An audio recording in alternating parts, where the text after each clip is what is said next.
Too good. I got to learn how to play that. Yeah, yeah, yeah. You know what? I'll send you the Oh link. boy. I'll send you the name of the song. Kate, I mean, like what? Coast Soul was like right there at the very Mm. beginning, and he's Super like, into it. please, super into What's it. up, everybody? Hey, K9, Coolest Wesley. let's, All peoples, yeah, all peoples, all all peoples. peoples, man. Iona, how are you? Phil, I'm so good. I'm really good. How you doing, baby love? I'm fab. I was gonna say fantastic and fabulous. I'm fantabulous. Fantabulous. That's I love that word. I love the Yeah. the bringing together the words. Hey y'all, Kelly, what's up? What's up? Leslie Slice, put you there. What's happening? Yeah, the intro is fire, isn't it? Every time I hear it, and then I see us doing our thing, and the different hairstyles and hats you wear, and the different facial hair I have, and I'm like, we should just do some every show. This is like a little different, you know? It's very Yeah, crazy. right. And that song, I was thinking I should really reach out to the people who have written that song and tell them, you know what we're doing, man? We're doing a casino. And that's such a cool song. I went through so many. That just felt like But us there's right nobody there. better to go through Yeah. music than you. You know what I mean? Okay, Coach is talking about your discussion on Sunday. We want to get into all that because I want to talk about your week, how your week was, what happened, Absolutely. how was your week, and it's just us tonight, right? No, It's we just have it's no it's special just you and guests me, other than baby. You and me tonight. Yeah. The week's been good. The week's been good. I'll tell you, on well shoot, we'll just start yakking cuz all of this has to do with all of what we're going to talk about, right? you're right. So you guys, I'm doing these special events. Political special events. Michelle Obama said do something and I am doing something. So on two Sundays, the first Sunday I had men, the second Sunday I had women, and it was friggin' awesome. I mean, Mm. everything that they had to say was beautiful. And what it was, oh, let me be clear, because I got excited. It's a political discussion about why we are voting, yes, for Kamala Harris. And please know, anyone who's listening to us who doesn't believe what it's from me, this special event, still loving up on you because the most important thing is our country needs to flourish. Mm. And that is so important. So, everyone, please, please, please vote. Know that your vote counts. So, I've been having these discussions, they've been off the chain. This Saturday, not Sunday, but this Saturday, I'm having another one with men and women. And I'm having maybe 15 people this time. And so I've got two cameras, and I'm very excited about it because for me, and tell me how you feel, this is the most important election of my lifetime. And so that's why I'm really engaged. And it was wonderful. And Coach, thank you for your questions and for showing up. And I hope more of you show up as well. Yeah, I will. I'll definitely try to be there. I'm off on Saturday with Brandon, our nephew. We're going to an expo called Lightbox Expo. But Cool. yes, to finish what you're saying or to continue it, the most important of my life, I think the most important was the Obama election, the first time, for me, just for what it meant. I mean, it paved the way for what we're doing now. It also paved the way, unfortunately, for the reaction to, I think, that we're seeing from people Mm-hmm. to his presidency and to what he was all about. Um, Unfortunately, my opinion is Yes. that, of course, it is about the security, the safety, the freedom of this country, the freedom of our individual rights in this country. Mm-hmm. One side seems to understand that, the other side does not seem to understand that. Kind of that simple. And our representation uh, represents those two parts of it, you know? So Mm-hmm. you have a definite choice and a distinct choice to make. You can equivocate, you can waffle over um, your agenda if you're voting on one side or the other, but you have to look at how we need to be healthy as a country That's and how we right. have to unify as a country and which side helps us put that together. Nothing's perfect. No one's ever going to get it all right. They don't have all the answers. They're not going to have all the answers that you want. Just as long as they're not trying to destroy us and subvert our way of life and give us an opportunity to thrive, and keep democracy intact. That's what I'm looking for. So yeah, it's very important. There's two very distinct sides to this thing. Absolutely are. And you know, Phil, I want to really talk about what you said. Our parents weren't 100% right.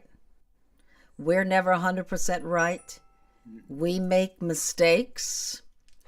It's part of growing. Not everybody is going to be everything to you. There's nothing perfect in the world at all. And so it's very important to choose who you think is going to add value to your life and to help our country move forward in a strong way and to keep our people together.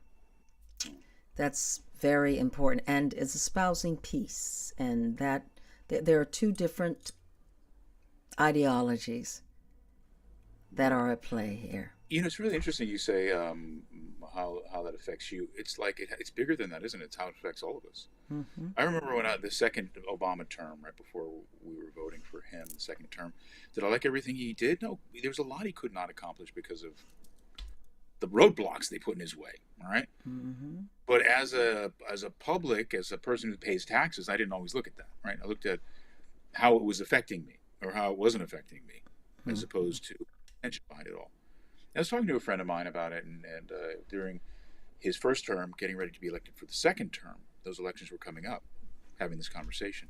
He goes, "Oh, it's Obama, no doubt about it." And this was a white cat, you know, from the East Coast. And I'm like, "How come it's so obvious to you?" He goes, "Well, think about it. Mitt Romney was the opponent at the time, and he goes, Mitt Romney, rich guy, did well, stayed doing well, does well. Obama came up the hard way, made it, went to Harvard Law, I think he was the editor of the Harvard Law Review, um, went back to Chicago, worked for the people. What he did was take his largesse and put it back into the system and try to uplift depressed areas in Chicago. That's what he did, as opposed to go make more money, right? Go off to a lucrative law career. And he says that affects me, that resonates with me. I feel that the decisions that he's going to try to make are for the betterment of all of us, not just some of us, not Mm-hmm. just the wealthier of us, the whiter of us, the blacker of us, the more indigenous of us, the less indigenous of us, the more gender specific or directed of us, for everyone. And he made his decision on that. He goes, it's a no-brainer. And that's kind of what I see in this. It's like it's a bit of a no-brainer. And if you're conflating, my situation is not as good as it was back in the day, well, again, nothing's perfect, Right. and there are certain things that are better, and you can work to have them get better.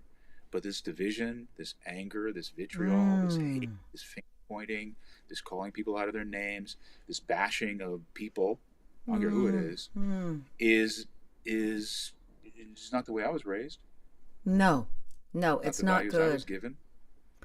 Uh, So Leslie Sides says, I wish politics would get back to being focused on the issues and how to fix them instead of focusing on talking about how bad the other opponent is. I'm so with you. The nastiness right now of our politics really for me, I didn't experience that growing up. When I mhm. was young at 18 and now I can vote. I didn't experience that. Sure, there was a lot of conversation about what I can do better for you and what I'm offering, but it wasn't so nasty. And right now, this nastiness is, Leslie says it even later, sounds like children, honestly. It's childish. And I also wonder, what are you teaching your children? Okay, we bring up really good points. However, a lot of this is theater. A lot of it's straight theater, and Trump is a master of this theater, and he getting people based on theater. So Yes. you cannot be swayed by that. Don't fall for the okey doke. And even It's with with the Democratic Party, it's a lot of show. So you got to cut through that in order to see what's going on. It's the people that don't see that. That's the thing that bothers me is we can't see through that and go, yeah, whatever, okay, we don't like that, and character counts. Mm-hmm. And if that's what you're going, if that's the things you're going to talk about, I'm not for you because we weren't raised that way. The truth matters, not alternative facts. Character does count. It's the people who don't see through it that is concerning. Are you looking at what our dear Kolsch is saying? Let me bring him up. That's great. That's great. Take it, Phil. It's absolutely right. Take Kolsch it. is saying, here's the reality. We may not want to mess with politics, but politics will surely mess with us. Mm, This reality, just in the political realm, it's everyday life. The issues affecting us. Absolutely. that's right. You can transpose this conversation onto many other conversations or issues, and you find the same result or the same things at work. Who are you in it, right? You're mentioning it. Yes, we see the difference. Well, what makes us any different than anybody else? We're not different. Why are we then seeing it? And if it weren't to be seen, we wouldn't see it. It's what you choose. It's what your agenda is and how the narrative fits your agenda. Are you just whining and bitching and moaning? Or are you positing answers and more clarity as opposed to more muck and shit? And what happens is, because we're in our feelings about the whole thing, and our agendas are, well, I need more money for this, and I'm not making enough money at my job, gas is too high, prices are too this, Biden's this, and blah, blah, blah. Who are you in this? How are you creating greater wealth for yourself internally and externally? Is it just them? Is it always somebody else's fault and problem that you're in a position that you're in? And we fall prey to that too often. Because if you look at the world and you look at people who are really handicapped, Baby. really challenged, And, really poor. right, I mean, everyone is saying our country has come out of COVID stronger than any other country. We are the envy of other countries. And are eggs still too high? Bacon, sausage, everything. Everything is still too high. But aren't we coming out of what was a 2-year close down of the world? Mm-hmm. That's not going to change overnight. This reset is hard. That is the word I'm looking, Phil, that's the one word that is for everything. The reset is hard. Not just because it's our country. It's reset is hard for everybody. And if we could be patient and understand that, we could be patient with ourselves. And that's so important because it's so easy to blame. America's so like, give it to me now, give it to me now. No, my darlings, it takes time for anything to change. Reset, change, it takes time. But it's coming. Yes. It's difficult. So don't think, I just want it easy. You got to lean into the hard in order to get through it. Mm-hmm. And the more you go around it and try and deny it or will it away, the harder it becomes because you're not dealing with the situation. Right. It always blew my mind. Back when we had COVID and all that was going on, we were talking about we had the greatest economy in the history of the world, and at least that's what Trump was touting. Greatest economy in the history of the world. The most this, the most that. The Dow was up, the Nasdaq was that, boom, bam, bam. And then this hit. It was so weird to me that we didn't just immediately morph into, aren't we lucky that we had this economy? Maybe this is why we had it. Right. This is the rainy day. And all of the stuff that we were going through, that incredible upswing for all you billionaires and all you Wall Street babies and all the people who invested in all the things that, whether you're here or abroad, and you're wealthy as shit, now we need to use that large S. Because it's required. Because the entire country is suffering. And it was never couched like that. Never. And couldn't we have helped those businesses that ended up leaving us because of what happened? Instead, everybody held on to their money and they even made more friggin' money and still never shared. Now that brings up something. There is a selfishness that is going on in our country once you have a certain monicum of success and wealth, of not knowing that actually what we are here is not just to be successful and happy, but to extend and help others. And that would have been a perfect time to assist these smaller companies, the restaurants, the hotels, the companies that went under, who didn't have to, if the ones on top had shared. You, how did the auto industry bounce back? Obama gave them subsidies. People are pissed off about that. The entire government, the whole Republican Party, pissed off that Obama gave them subsidies to save the car industry, the auto industry, so it didn't go under, so we still had it. Mm-hmm. And they ended up thriving, and thank Mm-hmm. goodness. And so Mm-hmm. that, how democratic and American would it be to use your largesse to reinfuse your Yes. machinery in this country to resurrect and reset itself and help itself right its ship, because you have done a great job for the generations. And so that you are now reinfusing these companies, and they will give back to you because they won't go anywhere, Absolutely. and the economy will thrive because those people won't have lost their jobs. And how we would have had a whole other attitude in the country if we had done that and helped them survive. I was appreciative of all the money that we did get, but it did not help businesses survive. And Kelly Collins, yes, Kelly, hard times are such gifts of opportunity. I never have the same motivation to grow in good times. That's so true. That happens with a lot of people. When it comes to COVID, in agreeing with you, it was the one time where your business is struggling, where those who had should have shared. And if they had, how much better position would not only our country be in, but would they have been in? You guys, whenever I have volunteered and I give of my time and I think I'm giving to others, I'm telling you, each and every day, I walk away with more, my cup runneth over, more that I gain than what I think I even gave. It always works that way. Somehow we are not a country who teaches our children so they can grow up with that thought, that way of being, of sharing. It's all hoarding, and A little it's bit, mine. little me, my mind, yeah, Mm-hmm. a Mm-hmm. little bit. I agree. It's there's self sufficiency that is great, and yes, we do want autonomy and individuality, Mm-hmm. but we also want the collective to work. We want the village to be strong. We want the people who live outside the village to be strong in that pursuit that they're involved in. We're all one. I mean, what we talked about a month ago, a week ago, 2 weeks ago, 3 weeks ago. We always a we. We're always Always a a we. we. It takes two of us to make a baby. Mm-hmm. So there's two. So there was. How'd you make the first one? You know what I Mm-hmm. mean? So there's always a we. We were always together and never separate. So it doesn't matter what you look like, or what the color of your skin is, or what your eyes are like, or any of that, because that's just a matter of geography. You know. The one time it wasn't a we, as much as we are saying now, was during COVID.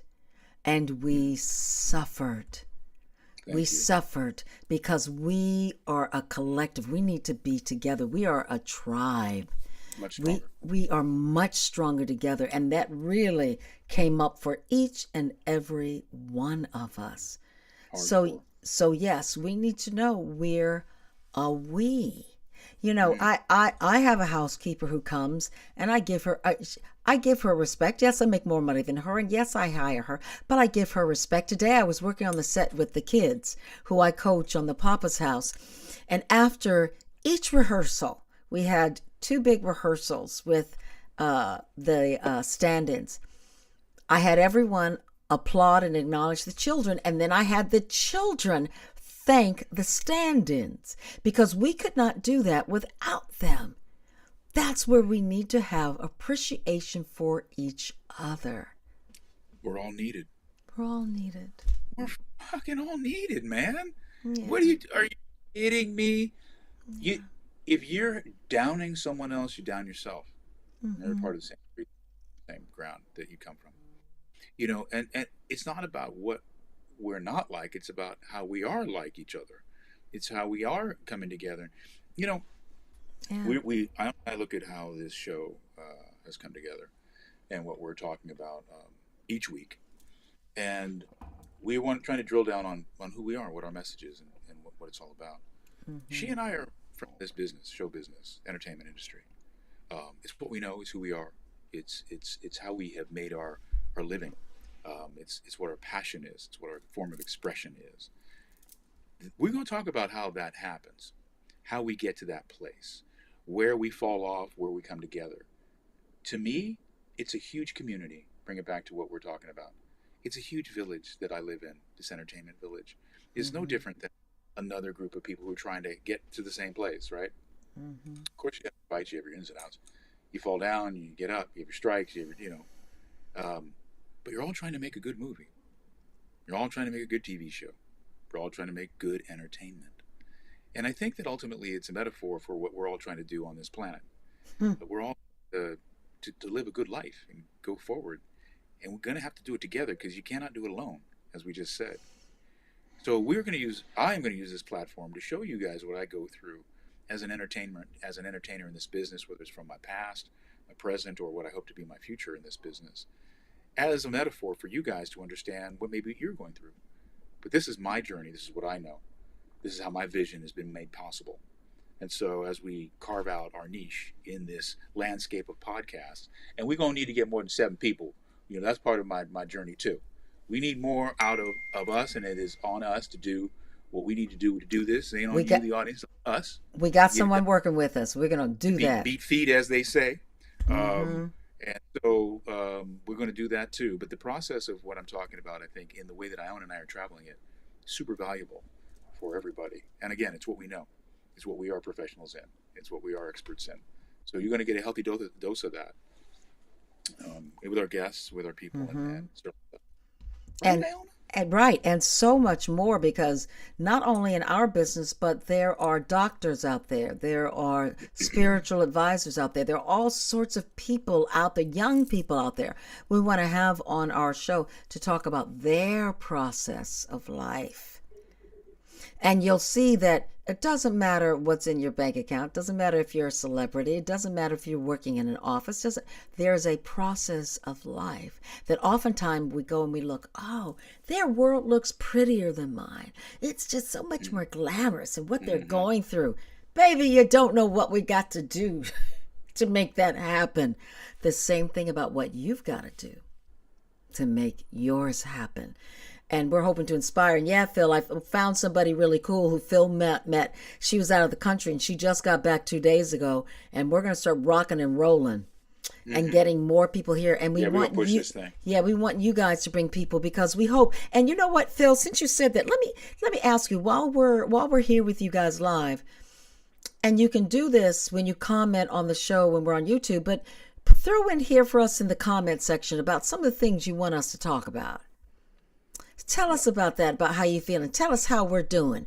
Are you feeling inspired? Tell us how you doing, because we would love to hear from you. And all of you who come and have followed us from Instagram. Phil, oh, check this out and tell me what you guys think. I thought about how we can go back on Instagram. Ooh. So let me see what you think. Number one, Ecamm can get us back on Instagram, but I'm working on that. And we can go on Facebook. And I think we're on Facebook now. So anybody who might be watching us on Facebook, put in a message and let us know.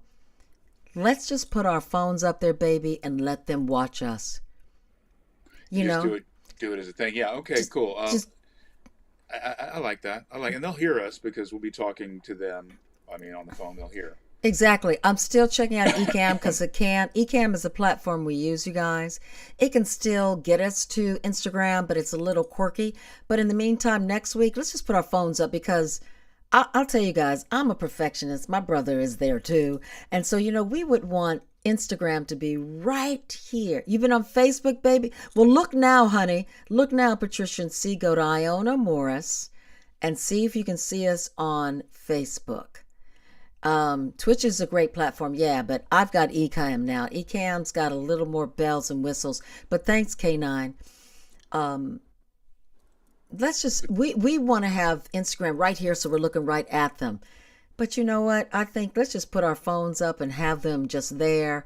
we'll look from time to time or we won't. But at least they'll be with us next week till I can make sure I've got Instagram working. Sure, sure. No worries. No worries. I like that. Awesome.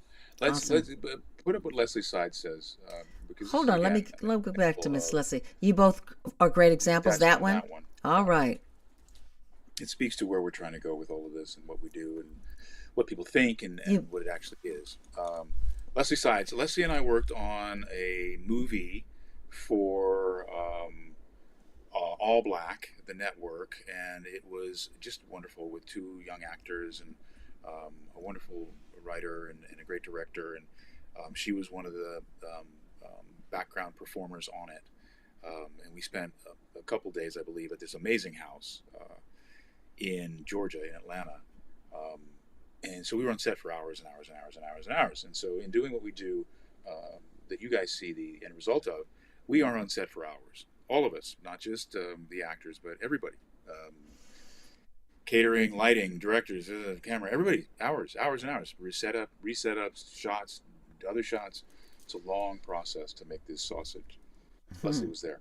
So Leslie said about that Let me put it. experience. You put it back up so you can read it, baby love. There you go. So you Nope, can. no, nope. So That's sorry, Patricia. Patricia. I'm just gonna send you away, honey. Not. I still love you. Let me get up here to Miss Leslie. There we go. Well, I can read over here. I put it up. You both are great examples of that. And we're talking about, I'm sure, um, doing the process that we were involved in. I personally saw how Phil treats everyone on set with respect. Other sets I've been on with other actors don't do that. It truly sets the tone for the whole set. So that's kind of what I'm talking. Thank you, first of all, Leslie. Thank you for that. I appreciate that. But that's what I'm talking about. That's my Mm-hmm. process. My process is inclusive.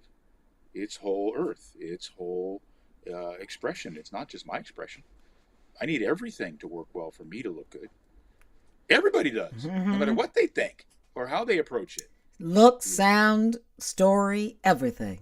There's an entire village of people that is working on this project, not just you. I Mm-hmm. don't care how high you are up on the call sheet. Number one, it don't matter. Number zero. I don't care if you're executive producer. You need Leslie Sides as much as you need Phil Morris, as much as you need anybody else who's on that picture. We all are cogs in the wheel. And so that's how I've always approached it. It's how we were raised. Once again, our father taught us that at a very young age, at the highest level. So if you're going to do that at the highest level, you're going to do it at every level. Mm-hmm. I want to stop beating people up in your house. And that's part of what my process is. It's to be inclusive. When I can talk to people and be around people and enjoy myself and loosen up, that's great.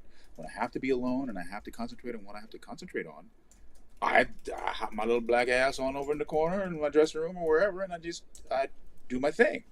Um, we all have a different process and a different way of getting there, but we all have to get there together.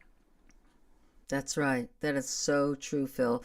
It's not just, it is not, even when you guys have heard of a one man or one woman show. Mm, mm, No, it mm. takes a village to create anything, even when it is happening.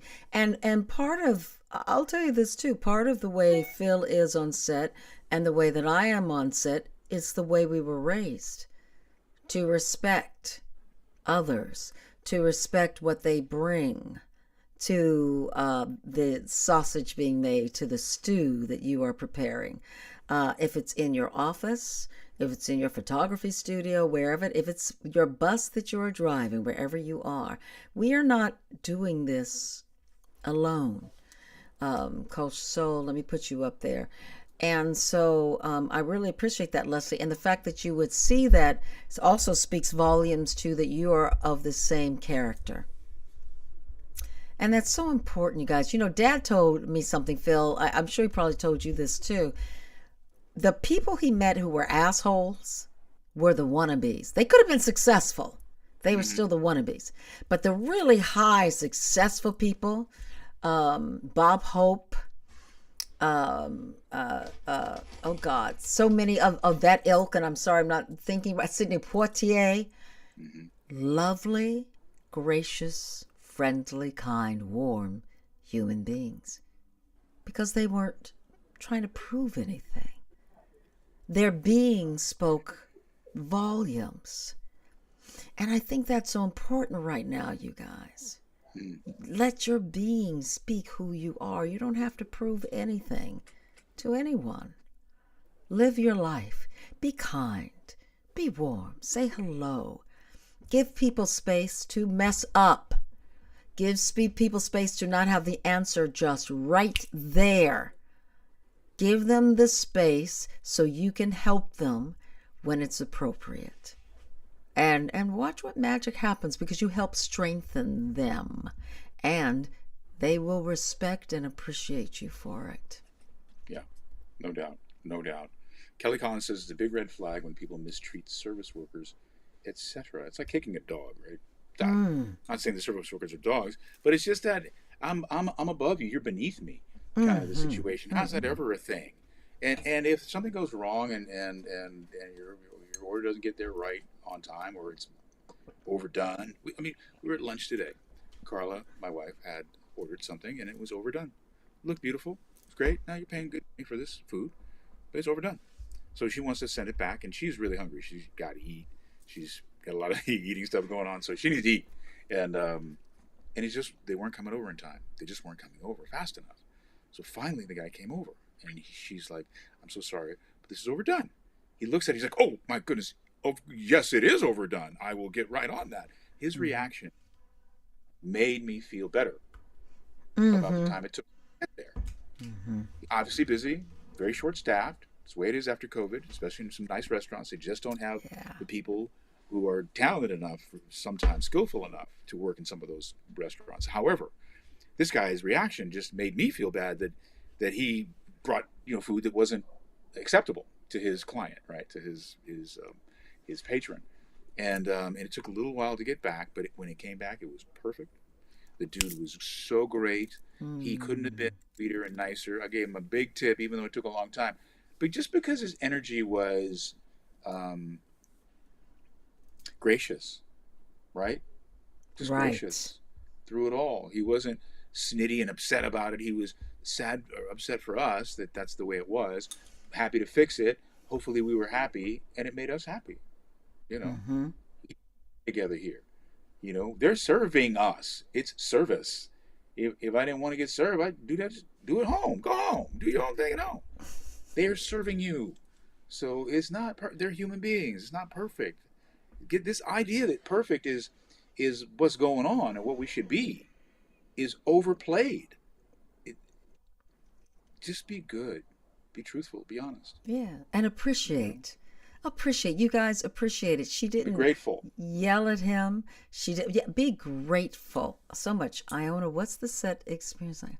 Oh, okay. We'll come. We will definitely come to that, and I'll put that up. K9. Thank you. Because we were going to talk about that as well. Phil, I find when you are appreciative of people, your service workers, when you're at the restaurant, you don't know if that's their first or second job of the day or third job. You don't know what those people are going through. And everyone who's doing a job is doing their best to what? Do their best. And you get such a different response from people. Even like you're pissed at them. I had an example. We went to a restaurant. Amara takes me to. If you guys live in California, the Seventh Ray is one of my favorite restaurants. Phil, have you ever been there up on Topanga? Nope. Oh, you got to take Carla. It's very romantic. It's a really cool restaurant. They've got great, really terrific, different twists on cauliflower, on a steak. It's good food. And so I couldn't believe that my granddaughter wanted to take me to this restaurant because it's very expensive. And she is a teacher, and she's getting her master's for my birthday. But she insisted, I want to take you there. So when we got there, she had a photographer. They're taking pictures. I'm like, I couldn't believe. She invited the photographer to eat with us. I mean, she went all out. The waiter was very slow and very sullen. And the kids were not happy. And initially I was like, what's going on? So I watched him, and I saw that he was like that with everybody. And I said, you guys, we don't know what he's been through. And we don't know, because it was late, we don't know if this is his second or third job. Let's just calm down. It'll be okay. He finally came over. I was sweet as pie. By the end of the night, he wants to take our phones and take our picture. He's loving up on us. He gave us some special drinks because we gave him space to be where he was. And quite honestly, his sullen attitude was not going to mess up our wonderful, wonderful evening. And sometimes that's what we really need to know. When Kelly Collins says, I've never seen cauliflower look so sexy. Yeah, girl, go to the end of the seventh ray. You'll see some sexy cauliflower. Cole says, I remember this story. Did you tell this story before, Alana? I may, Coach, you've been here every time. I probably have. But Coach, everyone else hadn't heard it. Shh, don't say. And context is everything. You know, context is everything. Context of what we're talking about. So, yeah. No, it's, I just wish we had more grace, you know. I just wish we had more tolerance for what people are going through, and certainly we go through what we go through. I mean, once again, let's talk about process, right? I just finished this amazing project in Vancouver. Once again, when it's available for it to be mentioned, I will. Cannot wait. We're shooting in the rain, right? It's cold. It's late. There's a lot to do. There's a lot going on. There's horses, and there's special effects, and then the acting. You know, there's all that stuff, and there's a huge crew. I mean, this is big stuff. You know, it's a big network. It's a big show, and I'm this is my shot, and it's cold, man. And I'm sitting on this Apple box. For everybody who doesn't know, an Apple box is a wooden crate box that they have different sizes of that they put. Either they use it for a billion different things, but sometimes they put actors on it to raise their height up or whatever. To even out heights. That's an Apple box. So I'm on a big Apple box, and it's just sitting in the rain with my umbrella over my head, and the rain is just coming down all the way around me. It's cold, and people keep coming over to me, sweet as pie. Phil, can I get you some tea? No, thank you. Phil, do you want a blanket? You want any hand warmers? No, I don't want anything. Thank you. My process was my character was suffering, so I needed to suffer like he was suffering. I didn't need to tell them that. And I didn't have to tell them, get away from me, and blah, blah, blah, blah. None of that. They're trying to help me. They're looking at me, and they're trying to give me comfort. My process is I didn't need comfort. I wanted to be uncomfortable. I wanted discomfort. But that's not their job. Their job is to make me comfortable. It's my job to stay in that place, and it's my job to do, in my business, to do it in a way that it does not put them off, that allows them to understand what I'm going through. And after this third person who came over to me, they all got it. They all got it. And they just let me sit there. And when I would go back to that box, and when the shot was over and we had to reset and take whatever, they didn't say anything to me. They knew. Let this dude do what he's doing. It's going to make us look better. So you can get there your way, and people will respond to you when you're about the product and the project. When it's not selfish. When it's not, don't touch me, don't look at me, don't, you know, which people associate a lot with people in our position who do the jobs that we do, especially when it's difficult on set, you know. And they're doing everything they can to help you and to make you feel better. Why wouldn't they? You know, they want you to perform at your highest. So it was a real, I love this experience. When I can talk about it more, and I can talk about the people on it and who it was and all that, you guys will understand. I said it before, it's why you do movies. It's why you get into this. To me, it's why you get into this business. To make-believe on the highest level. Create dreams. You're creating a character in a situation who didn't have the comforts of what was being offered to you. And I love that you wanted to stay in the space of where he was so you could be authentic in the moment of when action was called. Sure, I feel fine. I've got my hand warmers. I've got my tea. He didn't have that.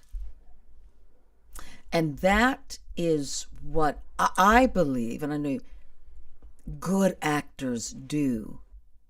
So they're not acting. They're behaving. it informs you so much, and it's not a lot, no, I am not him. My ranch isn't in jeopardy. Mm-hmm. I don't have that, but I have to approximate it so that in the moments that I am to be him, that resonates, it Mm-hmm. registers. It has to register in me first and come out, and then the camera picks it up, and then the audience picks it up. And I had wonderful directors, both episodes that I did for this show. Wonderful directors, very different, both of them. One of them was more of a force of nature, and he very domineering, and he controlled that set, man. He was a badass, and I would be working, and I remember you're not yourself when you're doing it properly. You're really trying to channel this human being to the best of your ability. Walk like them, talk like them, breathe like them, be like them, so that you can perform these things as them. But the camera's right here in your face, right? It's right there, man. It's like,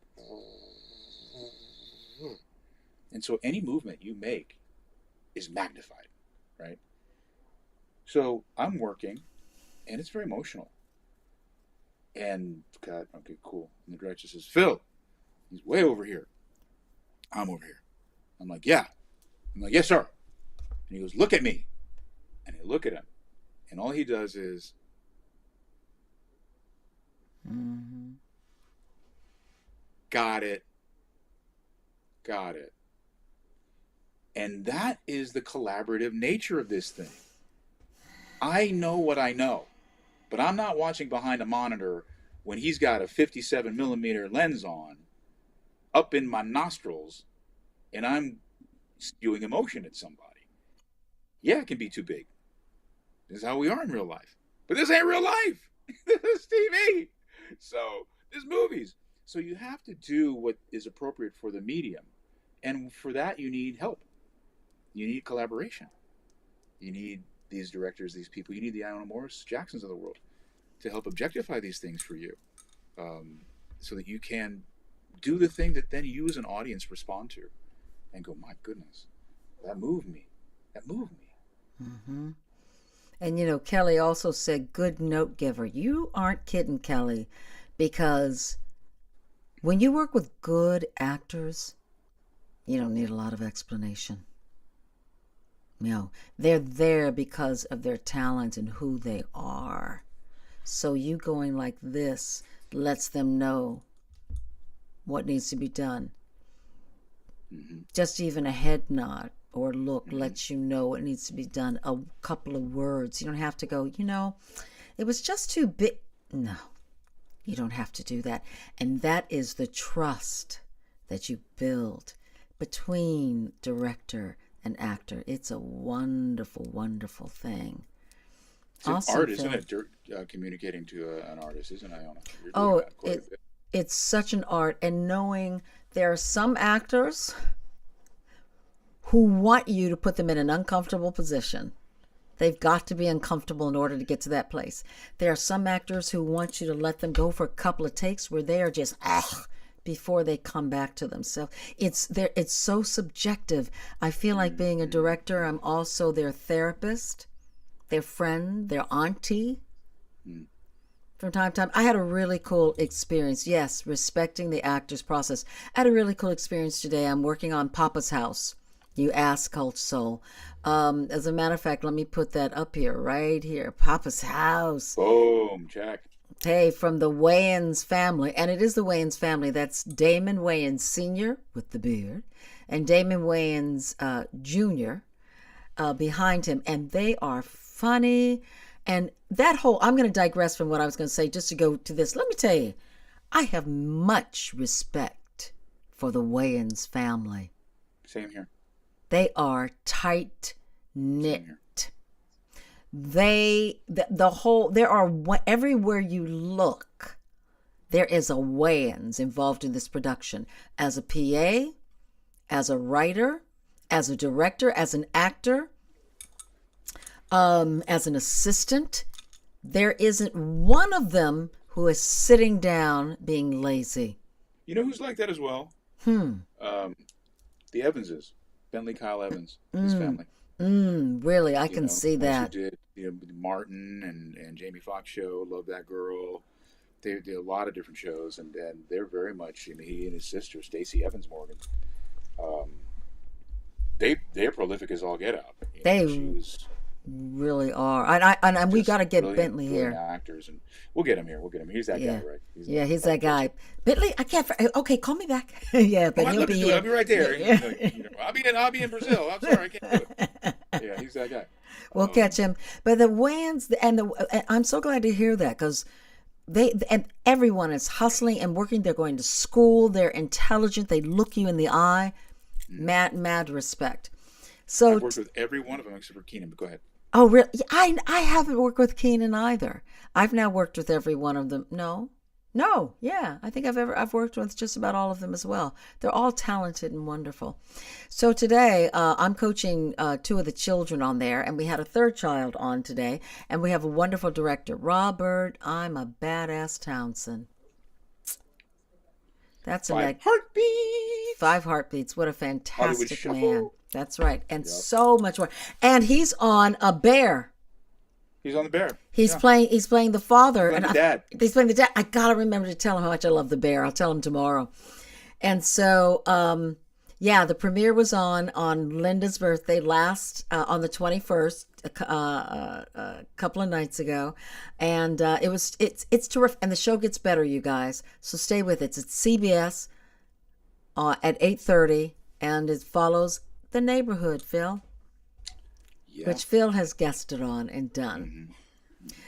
So the whole thing was Robert had 4 scenes with the kids. It's a big show, lots of stuff in this show, and he was working with the kids, and they're doing all the scenes, and they're with Damon and the wonderful woman Tutana Jackson, who plays the wife, and he looks at me and goes, "Okay, so you're going to work on that scene with them. I need you to work on them." I said, "Yeah." So we go to the next scene. He says the same thing. What was cool about it for me, guys, is, as you know, I directed Blackish like 2.5 years ago, and I've been waiting for that second shot to direct a television show. So in my having to work with the kids, I got to work on the set, which was really good, so the kids could follow all of these movements that they needed to do and the timing. And in the middle of it, I went, holy shit, I'm directing on the set, doing just what I love and want to do. Robert doesn't even know what he's given me, because last night I was bitching to my manager about this industry and what's happening and what's not happening. But I told him I'm just having a moment, but it's going to pass, because I'm not in the shadow of the valley. No. I just got to let out a little frustration. And I'm so glad I didn't keep it bottled up, Phil, because my letting it out kept me ready for what happened today. So I worked with them in the mid-morning, then I worked with them later on in the afternoon, and I was stronger in the afternoon. I got what I needed. The kids were there. And who gets up but Robert, who's been sitting in the corner watching me, and I didn't know it. He came over and went, "I see you. I see you doing your thing." He said, "You were on it. You got what you needed. You did." And when they had the run through later on for the executives, thank you very much. The kids were on it. Killed it. They killed it.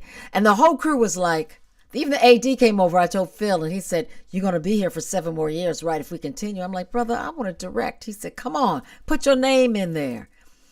And it was wonderful. And I mentioned this when we talk about process, you guys. Being ready. You never know what opportunities come up for you, or who's watching what you are doing. And if you stay in the funk of it's not happening right now, it could change in a moment. And it changed today. And I know I'll be directing on that show. I've got good relationships. And more than anything of who was watching me, it was how I felt. Thank you. That was the most important thing. Because they had something to watch. You know what I mean? Without you being in that place, nothing to watch. Nothing to see here. So I'll carry with you. That's so tight, Iona. That is so tight. So many things come to mind. You know,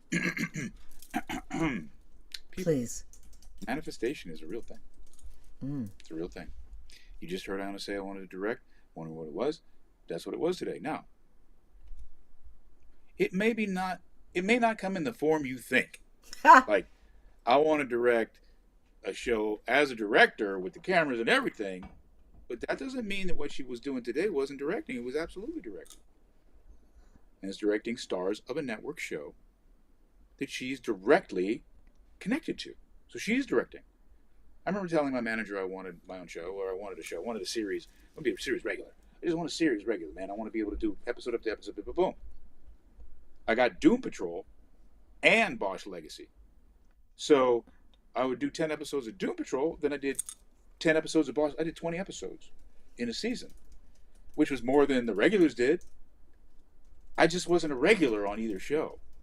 But it was though I was a regular. So I manifested being a regular. It just wasn't in the way that I thought it would be. And that's okay, man. That is okay. Either I refine my manifestations or I just accept them and move through them with grace and gratefulness. And that's what I'm doing. That's what I was doing. And hell yeah, I'll put yourself back up on it. Yeah, heck yeah, you're going to direct something. No, it's like I had a meeting yesterday, real quick. I had a meeting yesterday. No, go ahead. I'll come back. The studio. It was fantastic. Thank you so much, people, if you're watching this. I thank you for the time and the support and everything that you're about with me and I with you. But it came at me in a completely different way. I thought something else was going to come of another meeting I had with these people. But this is what came of it.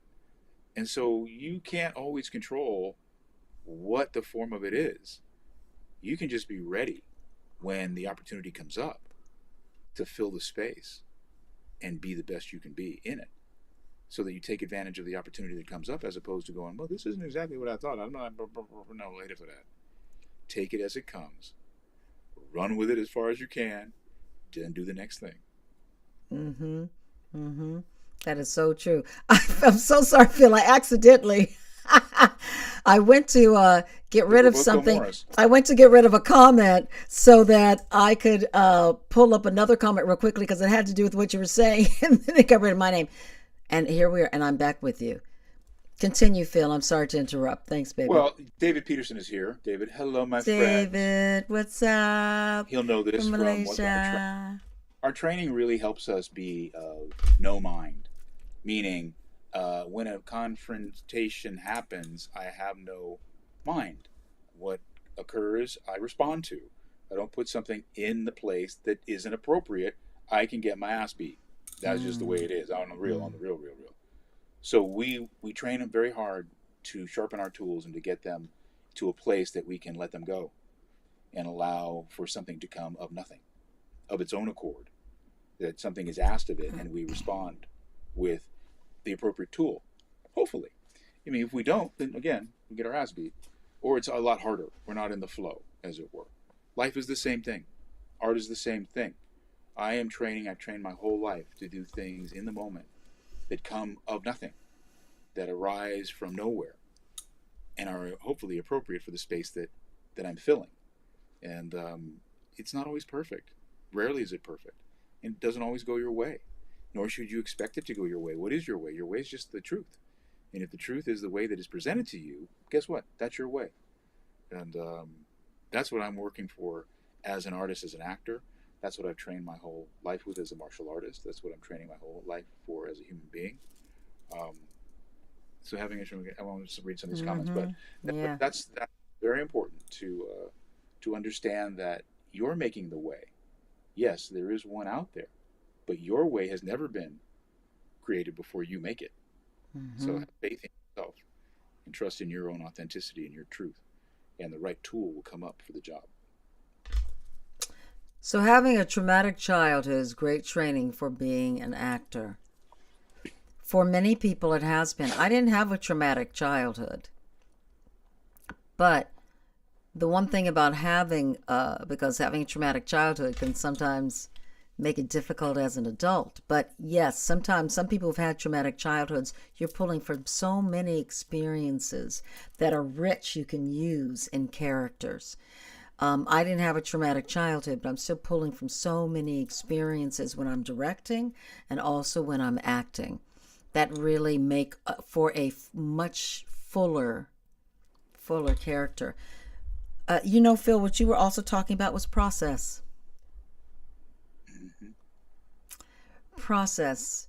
Process in, I think, and you guys tell me what you think, but I always thought till you came up with this to me that if somebody is training in martial arts, they are ready to fight at any time, and that's what you're training to do. And it's so interesting in what you are training for is not to fight. You know how, but there's an element of what you are learning, correct? To calm the waters of the moment. Hmm. Yeah. Yeah. I'm training, not, I'm training not to fight the fight, if that makes sense. Mm. And that's the same, Mm. like, you know what I mean? We look at it as a challenge, and then I'm training for the challenge to be not a challenge, not training for it to be more challenging. You know what I mean? So Mm-hmm. that's the same with fighting. You're not, and a lot of people get it wrong. They like violence. They like might makes Yeah. right. They like it. So they train that psychology. I have found that to be limiting. It limits your scope of acceptance because you can only accept, like in karate, there was one punch, one kill psychology. Karate is very effective. There's some amazing martial artists in the style of karate. It is not the art; it's the artist. So the art holds certain truths. You accept those truths, you're going to be a better martial artist. It's Mm-hmm. not because you're a badass and you have this mindset that yes, yes, it does take courage, it takes bravery, it takes will, um, but it also takes calm and openness, acceptance. I can't Mm-hmm. fight the fight on the highest level. There's certainly people who can win with other methodology. I just think the highest level is not to fight it, not to find the sharp edges, but to find the round edges, to find the flow. That's how I want to Mm-hmm. live my life. That's how I want to work as a character in whatever I do. Yes, some of my scenes are very emotional, very difficult, but getting there shouldn't be. You know, being in it, yeah, it's challenging. I'm having a difficult relationship with whoever it is I'm encountering. But being in it, being that character should not be the challenge. The challenges of the character are the challenges of anybody's life. Right, But to right. be the character should not be the challenge. Does that Mm-hmm. make sense? Yeah, of You know? course, absolutely. If you So it's can't, for us, right? Go ahead. yes, yes, absolutely, absolutely. That is so well put. So many times actors will kvetch about, oh, where's the character? Where's it go? Like, forget about finding the character. Just be. And what Mm, is that struggle in the mm, in where mm, you are when you just be? mm. That changes everything. Uh, Everything. And it's your come from. It's your process, you guys. It's your come from. We often talk about, shit comes up and you're upset about something, and now you're going to get angry with someone. Let me tell you, no one can make you feel or be anything. No one. No one can make you feel. They made me angry. Okay, but guess what? You still have a choice of whether you're going to be angry about what just happened. It's up to you. Okay, Cult Soul, I'm going to tell another story that I've told before. I'm driving in my car. I'm going to what was my commercial agency that still fills, CESD. I pull up. It's a very narrow street, one way on either side. It's just one lane right on either side. And there are cars parked, and it's kind of tight. And I pull up, and I'm going to parallel park, backing up into this parking space. This woman pulls up behind me. She does not like that that's what I'm going to do. And she is not going to back up. It ends up where she gets out of the car. She's cursing at me. I'm yelling at her. This is many, many years ago. I'm pissed. And then I look over in the passenger seat is her daughter, about 9 years old. And I think, Iona, you two are yelling on the street about a fucking parking space. And this little girl is seeing this. What? I take a breath, I get in my car, and I go around the block. And what I thought about was, what was going on in that poor woman's life to make her so angry at me about a parking space? She wasn't yelling at Iona. There's something going on in her life. And what else I thought about, where I knew I had control, was what was going on with me that I'm going to get in a shouting, cursing match with someone to get a fucking parking space. Okay, number one, the parking space was gone when I went around the block. But it made me, I pulled over and I just calmed down. Now, I can't tell you what was going on in my life at the time, but what I do remember is calming down and saying, no, I can't feel that way. I don't want to create that in my space, and I don't want to create that with someone else. My day went on to be better. Oh, I just thought of something that I didn't tell you that I did do. I said a prayer for her. I said a prayer for that woman who I had that argument with, so that her day would be better, so that she could calm and not display that behavior in front of her daughter. And then I went on to have a better day. And I have used that example for myself when things look frisky and it looks like I could go off and start yelling. Now, I'm going to tell you, I'm fiery, baby. Doesn't mean that I'm not going to yell or curse or something's not going to come up that requires that in the moment. But I always check myself before I ever go there.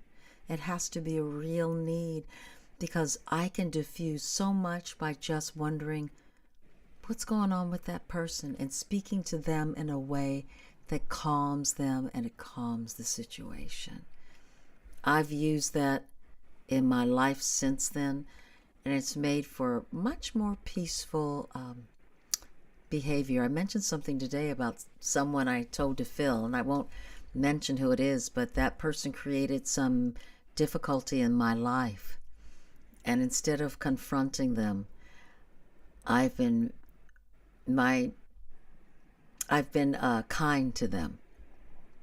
And today they put their arms around me to tell me they wanted to still be in work with me.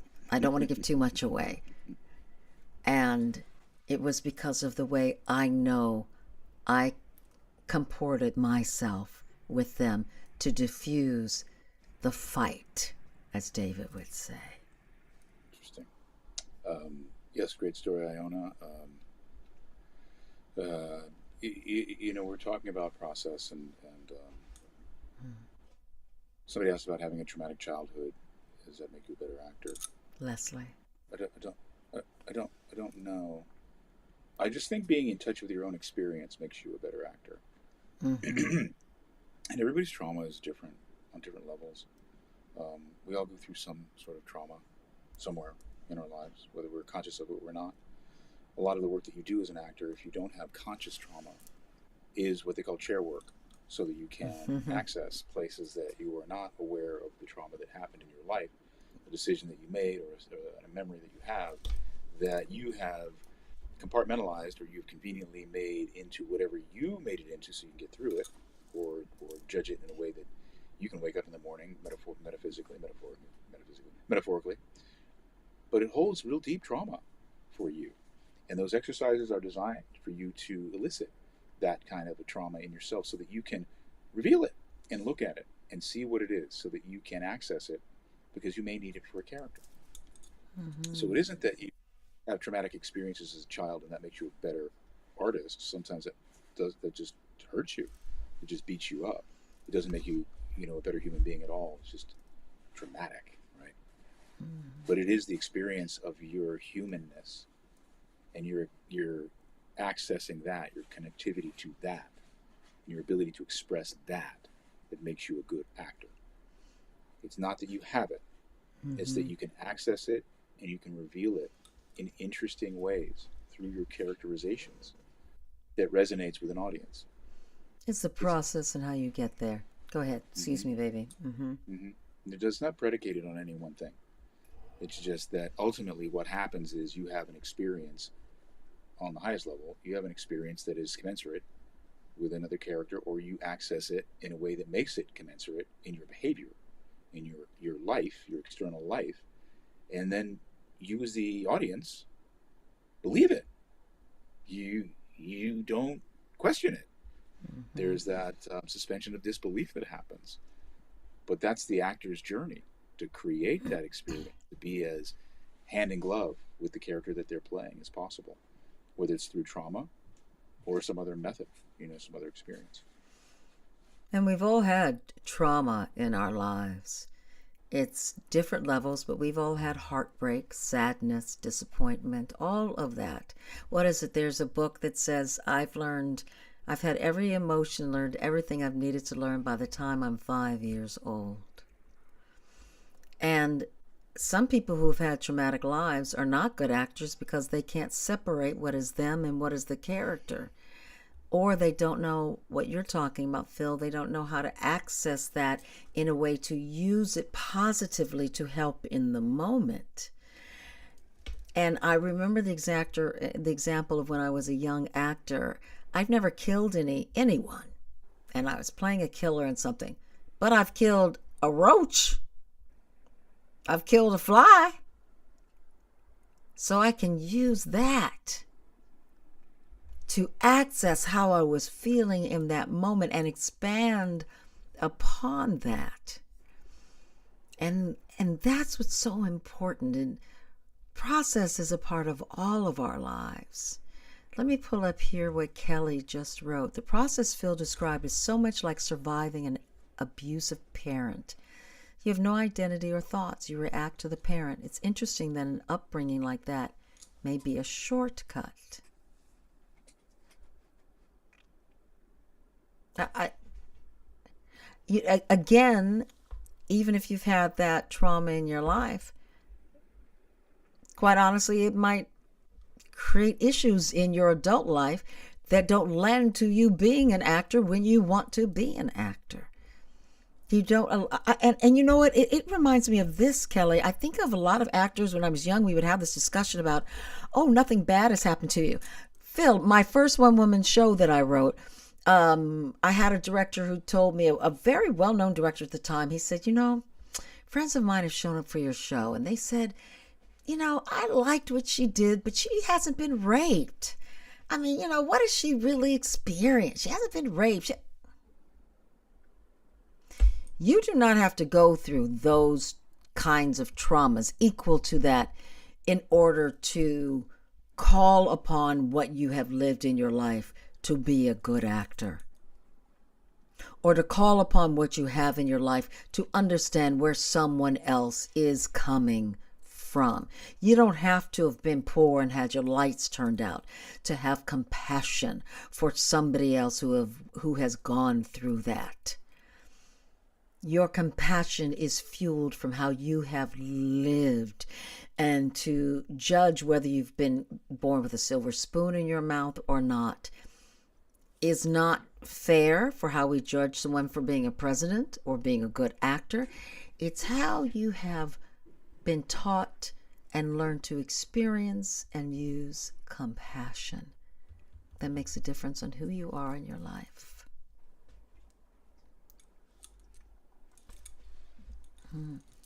Wow. If you So this is many back to comments acting, here. if your craft is limited to your experience, your craft is limited Mm-hmm. because you can only have so much experience in life, and your characters are going to have vastly more experience or different experiences. If you're prolific, you're not always going to play the same person. They're not always going to be motivated by the same wants and needs and desires and pains and triumphs. So you have to use the imagination. You have to Mm-hmm. use for instance, you have to use replacement theories and things that help you understand a character that you haven't had the exact commensurate experience of. Um, Robert Lewis, who was a great actor in the group theater days and then in the actor studio days, wrote a book called Method or Madness, And in it, he said that the method, which was a very effective way of accessing honest emotion and transferring that into your work as an actor, was limited because you could only have so many experiences.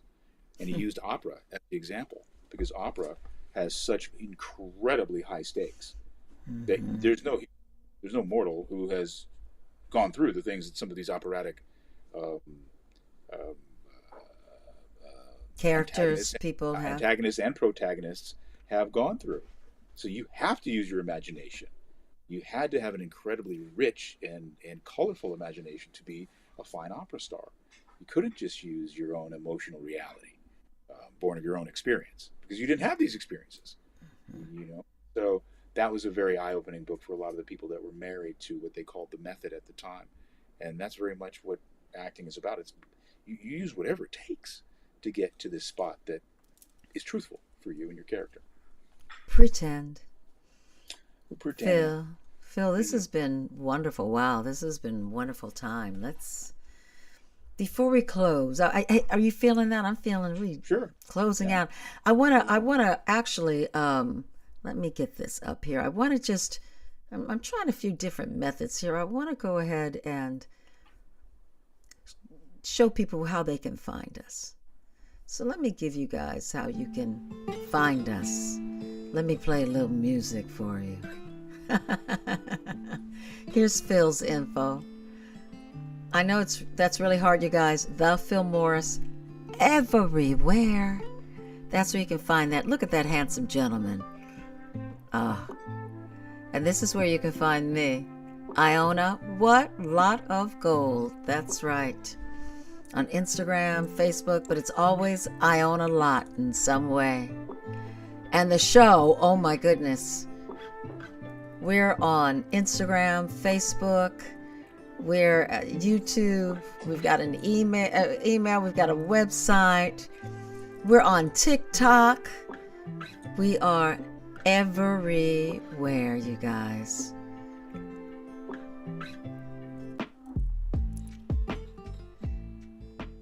This has been a great time, Phil. What a wonderful show. Nice. Good stuff. Deep deep Yes. shit, baby. Well, that's what we're about now. I mean, that's what's happening. That's how we roll. But we're going to drill down on it and talk more about, our process and what we go through, even if we're in places where we're confused and frustrated, especially if we're confused and frustrated about what our journey is in this entertainment landscape. I will finish this evening with you guys by saying thank you. I am super grateful for this opportunity to be able to speak to whoever's out there and whoever's supporting us. You affect us deeply and greatly the way hopefully we affect you. We are going to do our best to expand this platform and be more about it. I know I have not. I've had a lot of other things going on, but I really do want to grow this and make this a little bit more than it is, and I think it really can be. And with your help, hopefully you can guide us in that area. Once again, it's a whole village thing. It's not just an Iona and Phil thing. It's a whole village thing, and because of it, it does make me want to expand this and see where we can go, see what the reach can be. And those of you who are here right now, you can say you were there when. I was there just this little funky show on Instagram, and now look at him. It wasn't our plan. It isn't really. I'm kidding a lot with it, but it would be nice to find more of us that feel the way we do or want to experience the journey the way that we're experiencing it. It's not bad. The vision is possible. So, universe willing, I will see you guys next week. Awesome, baby brother. Awesome. Let me come on in and follow that handsome man.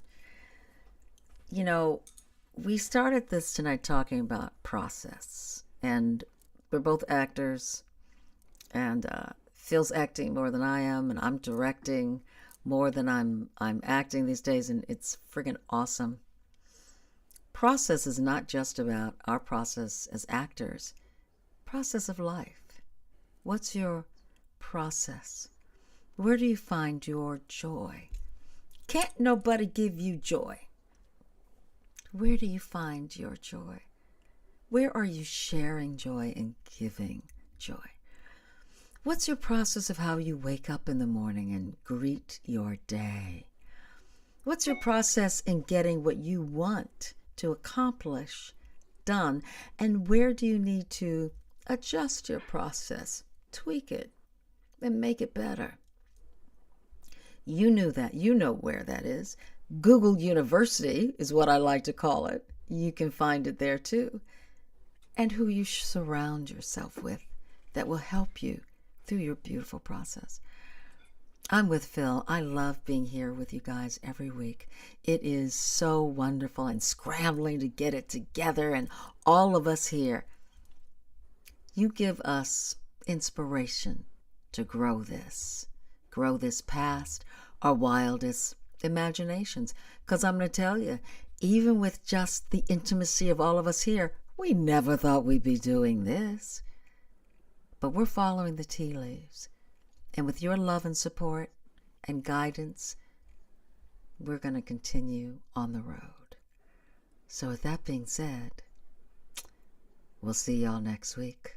Absolutely. Happy birthday, Leslie Sides, on Saturday. Oh, happy birthday. Folks, thank you, David. We love you. Thank you, Birdman, Kelly, Jeannie, everybody who's here. Annette, PP, and all of it. Brother, it was a great Ward. We missed you too. Ward, we missed you. Always here, archived. Always good. But we're going to be here, man. So check us out, and we appreciate you people. Love y'all. Have a good night. And you know what I got to say? Night, Philly. I don't want to. Have a great week, you guys.